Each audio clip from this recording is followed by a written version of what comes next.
Hello mga guys. Mga ka. Hello. Dito po tayo magluluto ng squid. Itong squid na ito ay sobra namin nung kahapon ng tanghali. Tapos hindi naubos. Nadobo ko yan. So, ang gagawin ko to, dahil pumunta ko sa palengke, nakita ko yung squid na yung bilog-bilog na anong pangalan yun? Yung piniprito dyan sa mahilig sa mga street food. Calamares ba yun? Calamares nga. Yun, ganyan yung calamares. Ito buo siya. Hindi siya yung malalaki na ibilog-bilogin nila. Ganun pala yun. Tapos ito, may itlog. Tapos harina na lang. Pero alam ko yung ginagawa nila yun, cornstarch yata yun. Wala akong cornstarch eh. Kaya ito na lang. Harina na lang.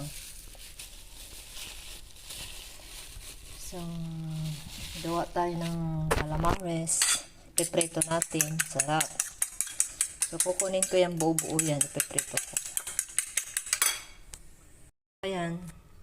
Nakuha ko na yung mga squid. Yung mga pusit. Tapos dito, yung adobo ko yan. Yung sauce niya. So, itong arena. Kukunin ko yung arena. Ilalagay ko pala dito para magkalasa. Tapos mamaya ko yan, ididip ko yan dito para ito yung niya. Para magkalasa. Para maging siya crunchy. So, ewan ko kung lagyan ko ng tubig o kaya itong ihalo ko na lang lahat tapos iprito, di ba? Pwede naman gano'n, di ba? Ganun din. Nako.